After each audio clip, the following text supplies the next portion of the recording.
Don't mind this, I just spilled water all over myself. I'm not going to spend a lot of time talking about mechanics, but before we talk about the things that really matter, there are two little mechanical things that we can implement into our game to make a tremendous difference in the outcome of our games. At this level, which I'm talking high silver to maybe all the way through gold, maybe into low platinum, we don't need high level mechanics. We don't have to be air dribbling and flip resetting. I know people are getting very mechanical at a very low rank right now, but this stuff is not necessary. Guys that are air dribbling the ball, flip resetting, doing crazy stuff are not consistently scoring and consistently winning at these levels. We need to do basic fundamental things, and that's going to start with being able to control the ball, maybe on the ground, in the air, get controlled touches, basically hitting the ball where we want to or dribbling the ball where we want to. We need to be able to get up off the ground and hit the ball out of the air. We need to be able to make contact with the ball in the air. We're going to talk about more of that in a second. And lastly, we need to make meaningful, powerful, consistent touches on the ball. We've got to generate more power. When you first learn to play the game, you quickly learn how to flip into the ball. Feels like you're generating more power. We are generating some more momentum. If you're out of boost, or you're trying to get a quick redirection from a dribble or something, flipping into the ball is a great move. But I remember my good friend Victory Screecher from here in the Discord, who follows us around on the Twitch, listens to the podcast, wonderful, faithful follower Victory Screecher, telling me on one of our first Rocket League Twitch streams, he said, don't get into the habit of flipping into the ball. I didn't necessarily understand what he meant at first, but I always took it to heart, and it wasn't long I realized exactly why he was saying that. Because flipping into the ball is causing inaccuracies, it's causing us to get less powerful touches, and it's causing us to miss the ball and flip out of the play. We're further out of the play now because we flip than we would have if we would have just driven towards the ball. Even if we miss the ball, we can cut back and get on that ball. If we flip, we're halfway down the field. There's a lot of reasons not to flip. The main reason is what I'm going to talk to you about right now, because I said one of the main things we need to do is get more powerful touches on the ball. If we're shooting this thing from right in front of the goal, power doesn't really matter. If the ball's waterfalling down the backboard and we just need to get surface area on that ball to knock it in, by all means, flip into that ball. If you're taking a shot from midfield or maybe from a third of the field, pretty deep range shot, we have got to be hitting the ball with our nose. That is the key to getting more power on your touches, is hitting the ball with your nose. And I'm going to show you exactly what I'm talking about using this remote as a reference. This remote is our car.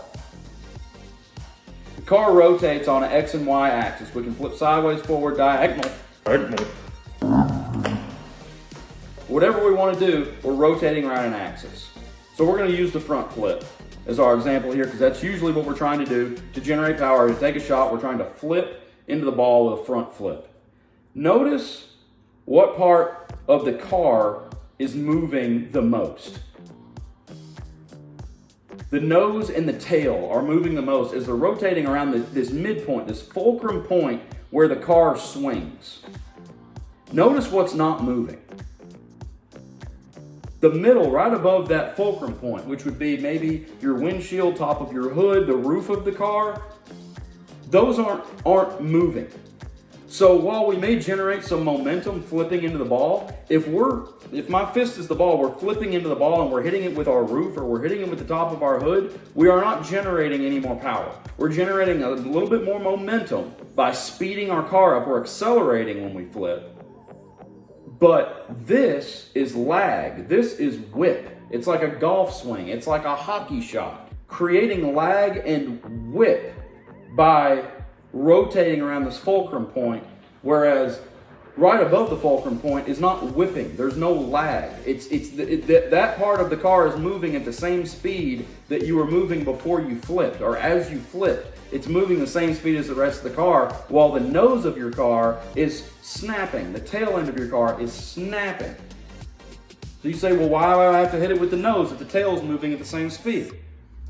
You can't be accurate with the tail of your car. Sometimes you need to pop the ball up. You try to get it with your roof, you try to get it with the tail of the car, anything to get the ball popped up. That's perfectly fine. Like I said, there's going to be exceptions to a lot of the things that I say here. But when we're trying to hit a shot with power and accuracy, we've got to hit it with the nose. Like I said, the ball is falling in front of the goal. Okay, this is water falling down the backboard.